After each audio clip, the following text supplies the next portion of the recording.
നമസ്കാരം, ഞാൻ രതീഷ് രാജൻ. ജ്യോതിഷവും ഹൈന്ദവ ആചാരങ്ങളും എന്ന ചാനലിലേക്ക് സ്വാഗതം. ഇന്ന് ഒരുപാട് ആളുകൾ എൻ്റെ അടുത്ത് സംശയമായിട്ട് ചോദിച്ചിരിക്കുന്ന ഒരു കാര്യമാണ് ഞാൻ വീഡിയോ ആയിട്ട് ചെയ്യുന്നത്. പലരും പറയുന്ന അല്ലെങ്കിൽ ജ്യോതിഷം നോക്കാൻ വരുന്ന ആളുകൾ പലരും പറയണ ഒരു കാര്യമാണ്, മകൻ്റെ അല്ലെങ്കിൽ മകളുടെയൊക്കെ വിവാഹം നടക്കാൻ വേണ്ടിയിട്ട് ഒരുപാട് വഴിപാടുകൾ ചെയ്തു, ഒരുപാട് ജ്യോത്സ്യന്മാരെ കണ്ടു, ഒരുപാട് പൂജകൾ നടത്തി, ഒരുപാട് ഹോമങ്ങൾ നടത്തി, ആവാഹനം നടത്തി, മന്ത്രവാദം നടത്തി, ഒരുപാട് അമ്പലങ്ങളിൽ പോയിട്ട് നടത്തി, എന്നിട്ടൊന്നും വിവാഹം നടക്കുന്നില്ല, എന്നിട്ടെല്ലാം തടസ്സമാണ്, ഒരു ഫലവും കിട്ടുന്നില്ല. എന്തുകൊണ്ടാണ് ഇത്രയൊക്കെ വഴിപാടുകൾ നടത്തിയിട്ടും എന്തുകൊണ്ടാണ് ഫലം കിട്ടാത്തത്? അമ്പലങ്ങളിൽ പോയി വഴിപാടുകൾ നടത്തി മടുത്തു എന്നാണ് പലരും പറയുക.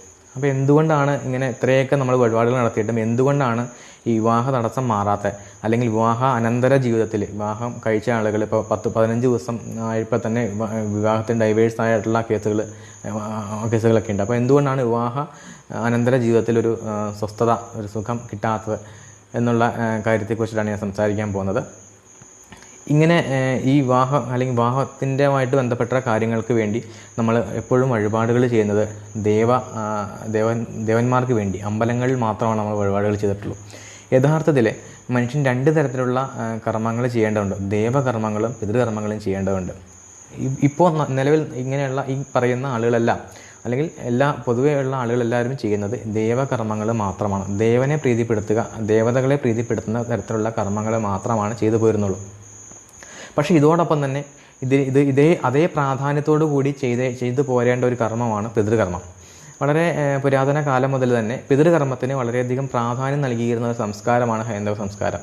പിതൃക്കൾക്ക് പിതൃക്കൾ എന്ന് വെച്ചാൽ മരിച്ചുപോയ ആളുകൾ, പിതൃക്കൾക്ക് വേണ്ടി അവരുടെ ശ്രാദ്ധാദി കർമ്മങ്ങളും എല്ലാ മാസമുള്ള അമാവാസി ശ്രാദ്ധങ്ങളും എല്ലാം വളരെ കൃത്യമായിട്ട് ചെയ്തു പോന്നിരുന്ന ഒരു സംസ്കാരം നമുക്കുണ്ടായിരുന്നു. പക്ഷേ നമുക്കത് കാലക്രമേണ എവിടെയോ വെച്ചിട്ട് നമുക്ക് നഷ്ടപ്പെടുകയാണ് ഉണ്ടായത്. ഇപ്പോൾ അങ്ങനെയുള്ള കാര്യങ്ങൾ കൃത്യമായിട്ട് ആരും ചെയ്തു പോരാറില്ല. ഈ പിതൃകർമ്മത്തിന് കുറച്ചും കൂടി പ്രാധാന്യം കൊടുത്തു കഴിഞ്ഞാൽ തീർച്ചയായിട്ടും വിവാഹ സംബന്ധമായിട്ടുള്ള ദുരിതങ്ങൾ അനുഭവിക്കുന്നവരോ അല്ലെങ്കിൽ ദാമ്പത്യ ദുരിതങ്ങൾ അനുഭവിക്കുന്നതോ ആ പ്രശ്നങ്ങൾക്ക് ഒരു പരിഹാരമാവും എന്നാണ് എനിക്ക് പറയാനുള്ളത്. അതിൻ്റെ കാരണം, പല ആളുകളുടെയും ജാതകങ്ങൾ നമ്മൾ പരിശോധിക്കുമ്പോൾ അവരുടെ എല്ലാം ജാതകത്തിൽ കാണുന്ന ഈ വിവാഹ പ്രശ്നങ്ങൾ അനുഭവിക്കുന്ന ആളുകളുടെ ജാതകം പരിശോധിക്കുമ്പോൾ കാണുന്ന ഒരു കാര്യം, അവരുടെ പൂർവ്വതലമുറയിൽ വിവാഹം അല്ലെങ്കിൽ ദാമ്പത്യ സുഖങ്ങൾ അനുഭവിക്കാതെ മരണപ്പെട്ടിട്ടുള്ള ഒരു പൂർവിക പിതൃ ഉണ്ടാവും എന്നുള്ളതാണ്.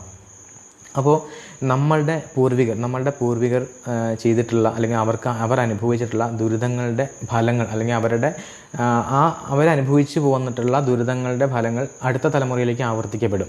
അപ്പോൾ ഇങ്ങനെ ഈ വിവാഹ ജീവിതങ്ങളോ അല്ലെങ്കിൽ ലൗകികമായിട്ടുള്ള ജീവിതമോ ഒന്നും ഇല്ലാതെ